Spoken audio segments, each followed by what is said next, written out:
Welcome to another deep dive. Today we're looking at Murf AI and their work in AI voice generation. Oh, yeah, their website is, Pretty impressive. yeah, it is. Makes some bold claims about, being one of the leaders in this area. So we're going to find out Yeah. if they live up to the hype. Right. How does their technology work? What does it mean for someone like you or me? Yeah. Well, I think it's really fascinating how AI is kind of changing the way that we think about voices. Yeah. We're moving beyond just like those robotic tones that we used to associate with like early text-to-speech software. Yeah. And it's starting to get into this realm of much more nuanced and almost human-like voices, which is It's really wild. It really feels like science fiction. So let's break this down. How does Murf AI take text and turn it into these lifelike voices? Like, what's step one? Well, Murf kind of explains on their website that they break it down into several key steps. The first one is text processing, where the AI actually analyzes the text input. And it's not just recognizing the words, but it's trying to analyze sentence structure, punctuation, and even the context to get a sense of the intended tone of the piece. So it's like the AI is kind of reading and comprehending what it's supposed to be saying. It's not just Right. It's not just saying words, it's trying to saying words. It's trying to understand get the emotion behind it. emotion and what's being conveyed. Yeah, and they explain on their website that they train their system on this massive data set of human speech, which allows it to learn Oh, all of these little nuances. So it's picking up on things that you wouldn't normally program in. It's like understanding the subtle ways that humans speak. Exactly, and that's what helps create that more realistic and engaging sound. So the AI has read it. It understands the emotion. What happens next? The next step is what they call phonetic synthesis, and that's where it breaks down the words into their individual sounds, which are known as phonemes. Okay. And it's figuring out basically how to pronounce each word, taking into account things like accent, regional dialect, and even like the overall rhythm of speech. So it's not just saying the words. It's saying them the way a person would. Right. It's adding in the pauses and the inflections that make it sound natural. Exactly. And then comes the fun part, which is voice synthesis. And this is where these complex algorithms called neural networks come into play. Neural networks. Yes. And these neural networks are kind of inspired by the way our brains work. And they take all that phonetic information and use it to actually generate the audio waveform, which is the speech output. That's pretty mind-blowing. I'm trying to think of an analogy here. It's like if you were composing a song, so the individual sounds, the phonemes would be like musical notes. Yeah. The variety of voices are like the different instruments in an orchestra. Yeah. And the AI is kind of like the conductor, bringing all of those elements together to create this seamless audio experience. I love that analogy that really captures the complexity and the artistry of how this actually works. And speaking of variety, I was looking at Murph's website. They have a huge library of voices. It's like 120 voices in over 20 languages. I mean, Yeah, that's pretty impressive. that's incredible. I mean, how does that work? I mean, they must have a lot of data to pull from. It's pretty amazing what they've been able to do with that. Yeah. And they have a lot of options for customization, too. Oh, yeah. And that must be really important for somebody like you who, values efficiency. So tell me about those customization options. Yeah, you can adjust things like the pitch and the speed, the emphasis. You can add pauses where you want them. Oh, very cool. And they also talk a lot about integration capabilities. So they have things like API access, which means you could potentially integrate Murf into your existing workflow. So instead of having to jump between different programs or platforms, you could just do everything in one place. Right. Exactly. And if you think about that in terms of like time saving or cost saving, for businesses, it's huge. It could be huge, yeah. And they seem to really prioritize user-friendliness. They talk a lot about how easy Murf is to use, even for people who aren't super tech-savvy. That's great to hear. So we got a good grasp on how Murf works now. I'm curious, how are people actually using this? I know their website highlights a ton of different applications. What are some of the interesting use cases that stood out to you? Well, they mention a lot of things like e-learning and advertising audiobooks, even video game development. Okay, wow.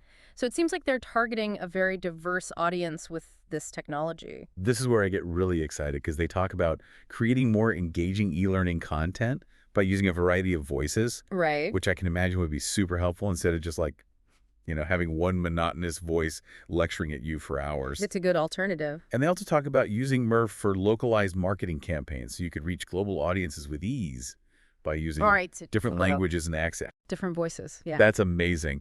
But the one thing that really caught my eye, and I'm sure it caught yours too, was their voice cloning feature.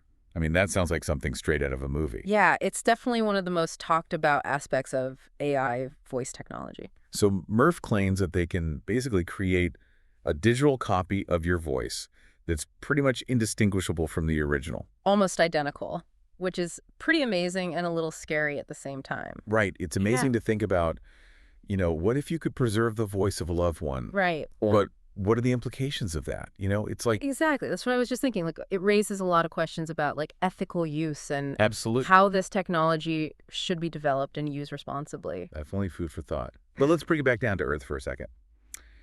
I think a lot of people listening are wondering, can AI voices actually replace human voice actors? Is this the end of an era? It's the big question, right? And to Murph's credit, they do address this on their website. Okay, so what do they say? What's their stance on this whole human versus AI debate?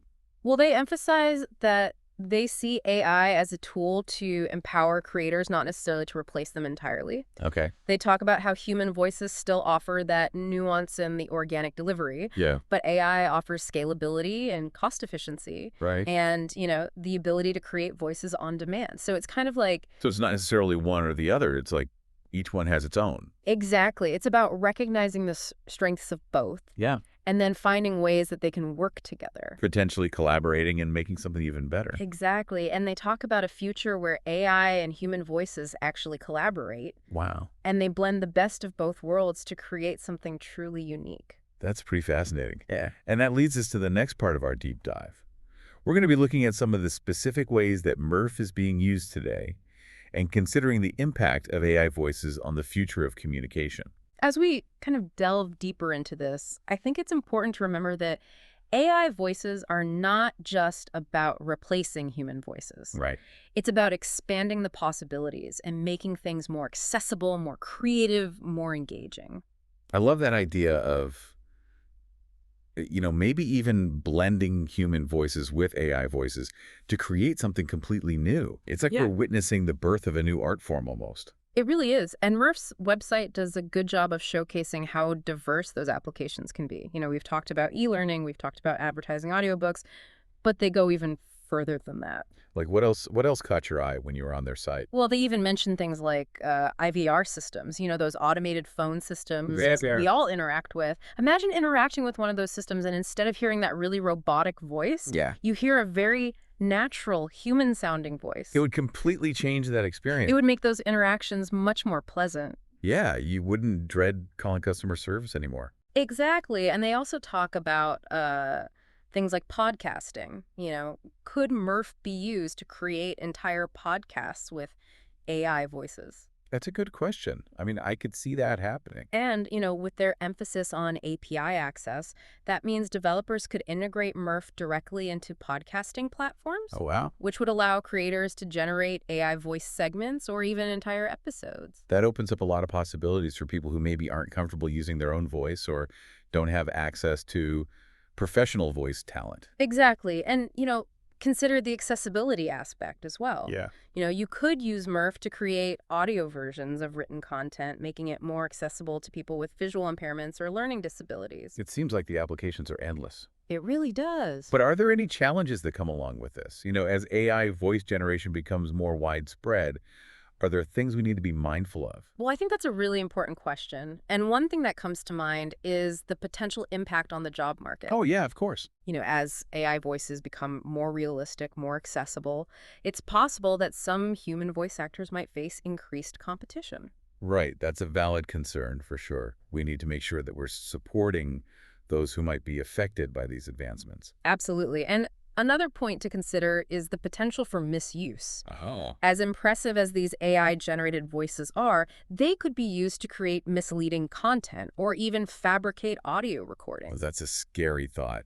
It's like deepfakes, but for audio. Exactly. And that's why ethical guidelines and safeguards are going to become increasingly important as this technology continues to advance. Yeah, it's a reminder that with any new technology, there's responsibility. We have to use it ethically and thoughtfully.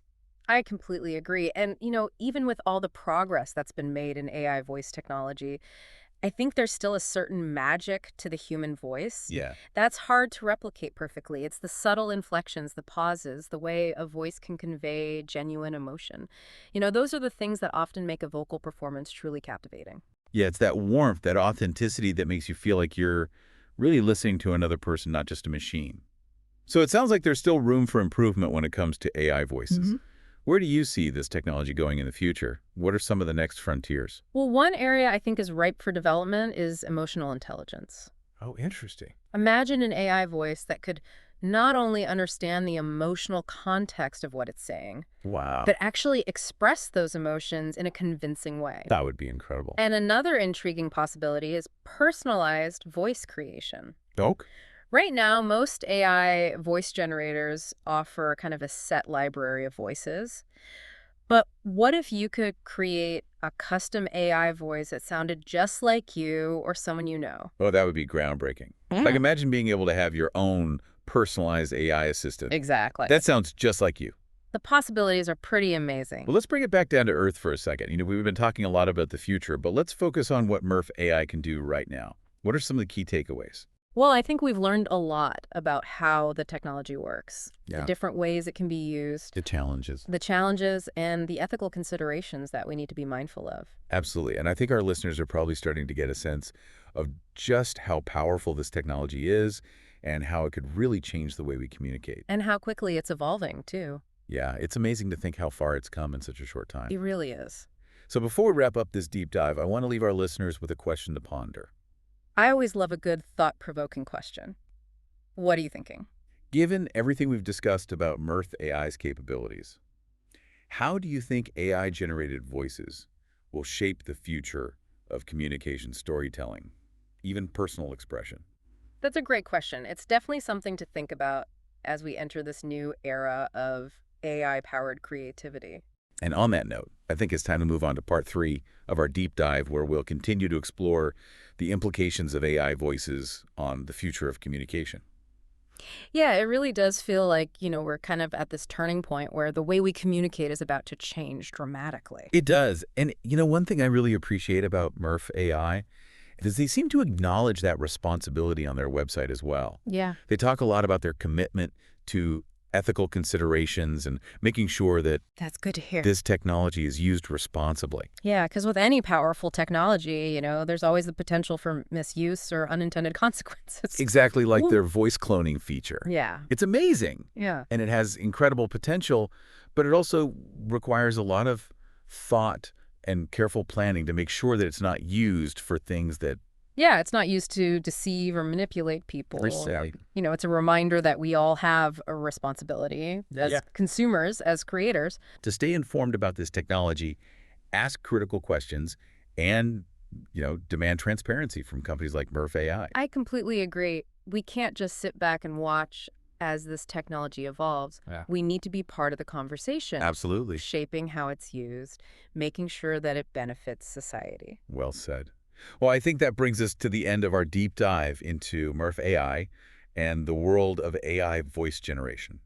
I don't know about you, but I've learned a lot today. Me too. It's been fascinating. From how the technology actually works to all the different ways it can be used. Yeah, and the potential impact it could have. The potential and also the challenges and the ethical considerations that we need to be aware of. It's a lot to think about. It really is. But I think the main takeaway is technology is incredibly powerful. Yes. And it's going to change the world in ways that we probably can't even imagine yet. And it's changing so rapidly. Yeah, it's moving so fast.